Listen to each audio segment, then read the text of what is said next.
안녕하세요, 에이림입니다. 오늘의 주제는 지도학습 중에서 간단한 편이며 효과적인 모델을 가져왔습니다. 바로 K-근접 이웃 분류 KNN입니다. KNN에 대해서 간단하게 설명을 드리자면 결과값들이 이렇게 분포되어 있는 상태에서 새로운 데이터의 결과값을 던져줄 때 그 위치로부터 가장 가까운 점 K개를 이용해 우리가 던져준 데이터가 무엇인지 분류하는 머신러닝 기법입니다. 오늘은 KNN을 활용하여 내일 가상화폐의 시세가 오를지 내릴지를 분류하여 예측해보는 것까지 해보도록 하겠습니다. 오늘의 코드도 50줄이 되지 않습니다. 짧고도 강력한 코드 몇 줄로 여러분의 분석 능력을 업그레이드 시켜줄 오늘의 수업 시작하겠습니다. 오늘도 R 스튜디오를 실행시켜서 준비합니다. 그리고 getWD 그리고 setWD 함수를 통해서 여러분의 경로를 확인하고 재설정해줍니다. 그리고 오늘 사용할 데이터를 불러오기 위해 read.csv 함수를 통하여 데이터를 불러옵니다. 그리고 데이터가 잘 불려져 왔는지 확인하기 위해 view 함수를 실행시켜 데이터를 확인합니다. 여기까지가 무엇인가를 하시기 전에 항상 해주셔야 할 기본적인 작업입니다. 그렇게 어려운 부분은 아니니까 잘 따라오셨을 거라 믿고 진행을 하겠습니다. 다음 작업은 해도 괜찮고 안 해도 상관없습니다. 제 지난 강의를 보면 데이터를 자세하게 살펴보는 것만으로도 중요한 결과를 도출해낼 수 있다고 말씀드렸습니다. 바로 이 5가지 함수. 다음으로 우리가 가져온 데이터를 분할하는 작업을 진행하겠습니다. 이 작업을 하는 이유는 많은 분들이 아시겠지만 과적합 현상을 방지하기 위해서입니다. 우리가 모델을 만들고 테스트를 할 때 모델이 이미 정답을 알고 있으면 모든 테스트를 전부 맞춰버리면서 모델의 정확도를 구하기 어려워집니다. 그래서 모델에게 알려주지 않은 문제를 제공하고 그 문제들에 대해서 얼마나 정확하게 정답을 맞추는지 확인하기 위해 데이터를 분할하는 것입니다. 분류하는 비율은 7:3 또는 8:2 등 다양하지만 정확한 정답은 따로 없습니다. 다만 저는 수업이니까 많이 사용되는 7:3 비율로 진행하도록 하겠습니다. 자, 이렇게 70%의 데이터는 트레인으로 그리고 나머지 30%의 데이터는 테스트로 저장을 하였습니다. 다음은 데이터의 결과 변수와 원인 변수들을 행렬 형태로 바꿔주셔야 합니다. 이 smatrix 함수가 바로 그 역할을 해주죠. KNN을 하기 위해서는 데이터를 행렬 형태로 바꿔주셔야 합니다. 그리고 코드를 자세히 보시면 첫 번째부터 8가지의 변수를 사용한다 명시하고 이 값들을 x.train에 저장하였습니다. 이것을 강조한 이유는 데이터의 원인 변수가 첫 번째부터 8번째 순서에 속해 있다는 것이며 이것을 정확하게 명시해 주시지 않으면 나중에 코드가 실행되지 않는 참혹한 결과가 우리를 맞이할 것입니다.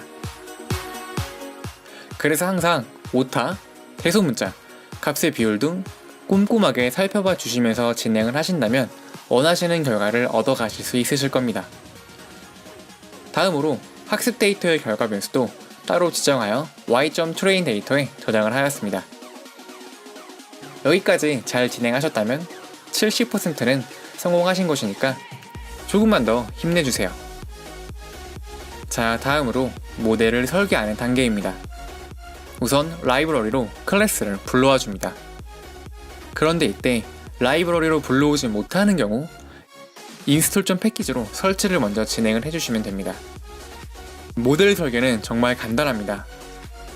KNN 함수에 원인 변수의 학습 데이터, 원인 변수의 테스트 데이터, 결과 변수의 학습 데이터, 마지막으로 K 범위를 임의로 설정해 주시면 됩니다.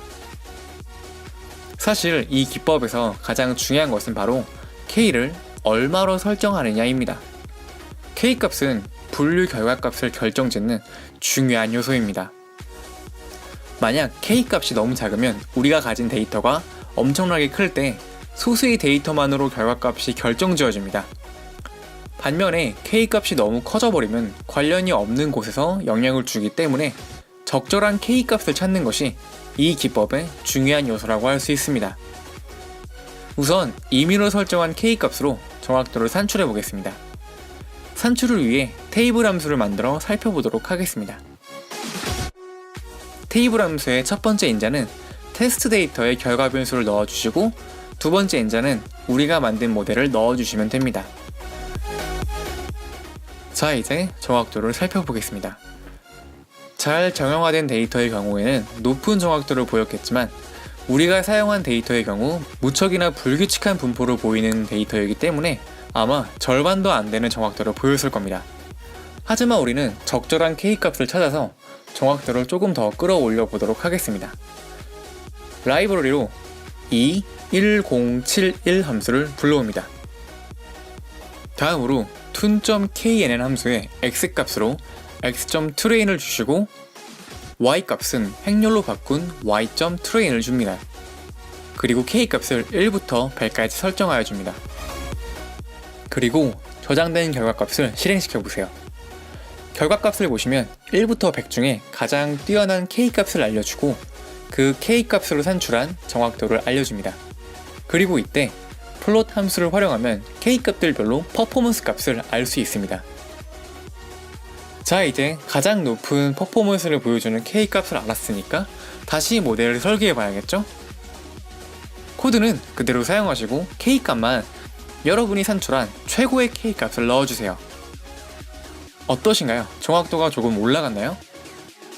그리고 ROC 곡선으로 조금 더 디테일하게 여러분의 모델의 정확도를 확인하시면 끝!